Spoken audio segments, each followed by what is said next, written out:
மல்லி சைடுல அடுத்து என்ன நடக்கலாம் அப்படின்னா, மல்லி, விஜய் 2 பேரும் இப்பதான் வாழ்க்கையில இனிமே எந்த பிரச்சனையுமே இல்ல. விஜய் எப்படியோ நிஷாவுடைய அந்த ஆளுங்க வெண்பாவ கடத்திட்டு போனாலும், விஜய் போய் காப்பாத்திட்டாரு. இனி விஜய், மல்லி தடுக்கிறதுக்கு யாருமே இல்ல. இனி இவங்க வச்சு தான் சட்டம்.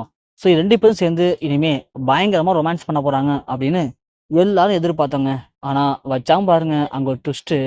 ஸோ இதுவரைக்கும் யாரும் எதிர்பார்க்காத ஒரு பெரிய ட்விஸ்ட் தான் இப்போ அமைஞ்சிருக்கு இந்த கதையில. ஏன்னா, நம்ம விஜய், மல்லி 2 பேருமே ஓரளவுக்கு மனசால ஒத்து போயிட்டாங்க. வெண்பாவ காப்பாத்திட்டாரு விஜய்.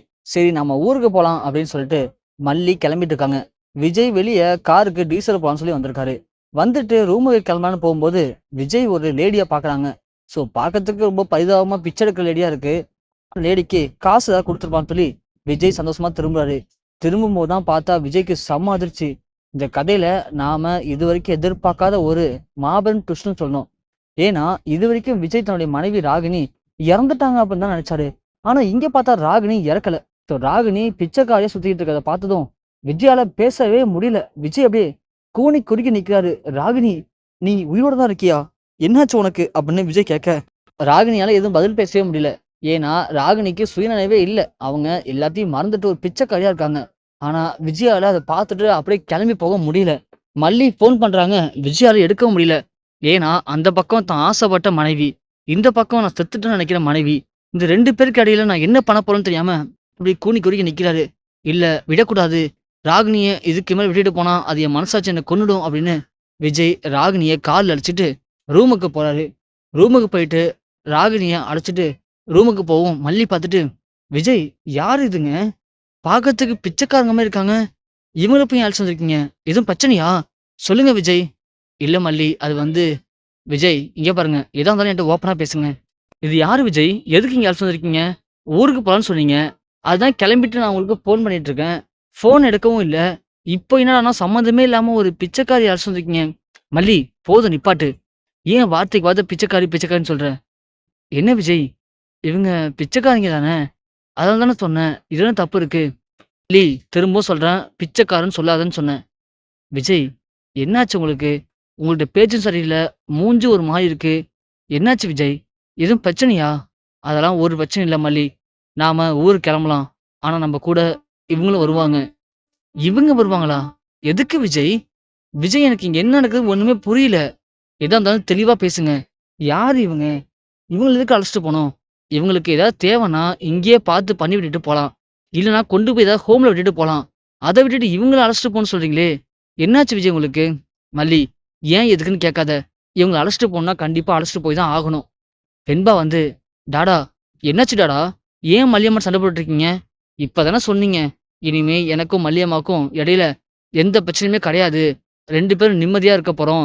இனிமே நம்ம வீட்ல சந்தோஷம் தான் இருக்கும். அப்படி இப்படின்னு சொன்னீங்களே டாடா. அதுக்குள்ள என்னாச்சு டாடா உங்களுக்கு?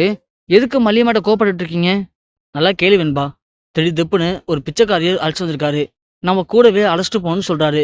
ஏன் எதுக்குன்னு கேட்டா கோவப்படுறாரு. என்ன வெண்பா? ஏன் இப்படி பண்றாரு விஜய்? டாடா என்னாச்சு டாடா? யாரு இவங்க? இவங்கள அழைச்சிட்டு போகணும்னு சொல்லி ஏன் மல்லியம்மாட்ட சண்டை போடுறீங்க? சொல்லுங்க டாடா. என்னாச்சு டாடா? யாருடா இவங்க? விஜய் இங்க பாருங்க. நீங்க எதையோ மறைக்கிறீங்க. உங்க மூஞ்ச பார்த்தா நல்லா தெரியுது. இங்க பாருங்க விஜய்.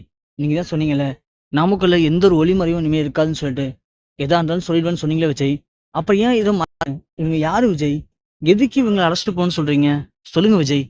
விஜய் சொல்லுங்க விஜய் அப்படின்னு மல்லி ஒரு பக்கம் ஃபோர்ஸ் பண்ணி கேட்க, விஜய் ஒரு கட்டத்துக்கு மேல கோவமாகி, இங்க பாரு மல்லி, இவ என் மனைவி.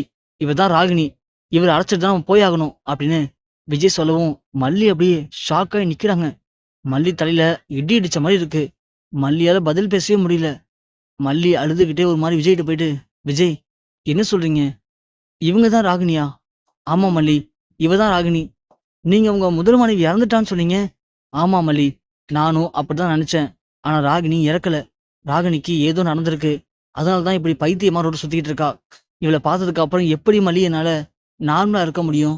இவள இப்படியே விட்டுட்டு போனா கண்டிப்பா என் மனசாட்சி என்ன கொஞ்சம் கொஞ்சமா கொன்னுடும். அதனால இவளையும் நம்ம கூடவே ஊருக்கு கூட்டிட்டு போலாம். கூட்டிட்டு போயிட்டு அங்க ஹாஸ்பிட்டல்ல காட்டலாம் மல்லி. காட்டுனா இவளுக்கு என்னாச்சு? இவ எப்படி சாகாம இருக்கா? என்ன நடந்துச்சு அப்படின்னு நான் உண்மையை தெரிஞ்சுக்க முடியும். விஜய் சொன்னவனே மல்லி, சரிங்க விஜய். நீங்க உங்க மனைவின்னு சொல்லும்போது நான் என்ன விஜய் பண்ண போறேன்? நான் எதுவும் சொல்லல. உங்க விருப்பம் தான் அப்படின்னு மல்லி அப்படியே ஒதுங்கிடுறாங்க. ஏன்னா, மல்லியால எதுவும் பேச முடியல. விஜயுடைய முதல் மனைவி. விஜய் தன் மனைவி இறந்துட்டான்னு சொல்லி தான் நம்பள கல்யாணம் பண்ணிக்கிட்டாரு. ஆனா கடைசில அவருடைய முதல் மனைவி இறக்கல அப்படின்னு இப்ப சொல்றாரு. அப்படின்னா, இனிமே நாம விஜய் கூட சேர்ந்து சந்தோஷமா வாழ முடியாதா? நம்ம வாழ்க்கை முடிஞ்சிருச்சா? நம்ம வாழ்க்கை முடிவுக்கு வந்துருச்சா? அப்போ அவ்வளோதான் இல்ல அப்படின்னு மல்லி தன் வாழ்க்கை இழந்துருச்சு அப்படின்னு ஃபீல் பண்றாங்க. மல்லிய பொறுத்தவரைக்கும், அப்போ இதுக்கப்புறம் நம்ம விஜய் கூட சேர்ந்து வாழ முடியாது. ராகினி, விஜய் 2 பேரும் சேர்ந்து வாழப் போறாங்க. நாம இவங்கள விட்டு பிரிஞ்சு ஆகணும் அப்படின்னு மல்லி முடிவெடுக்குறாங்க. ஆனா, விஜய் என்ன பண்ண போறாரு? மல்லி கூட சேர்ந்து வாழ்வாரா? ராகினிய கொண்டு போய் ஹாஸ்பிட்டல் சேர்த்து அவங்களுக்கு என்ன ஆச்சுன்னு தெரிஞ்சுப்பாரா? இல்ல ராகினிய குணப்படுத்தி அவங்க கூட சேர்ந்து வாழ்வாரா? என்ன நடக்கப் போது? யாரு யார் கூட சேர்ந்து வாழ்ந்தா நல்லா இருக்கும்னு நினைக்கிறீங்க? மறக்காம உங்களுடைய கருத்த கீழ மறக்காம கமெண்ட் செக்ஷன்ல பதிவு பண்ணுங்க.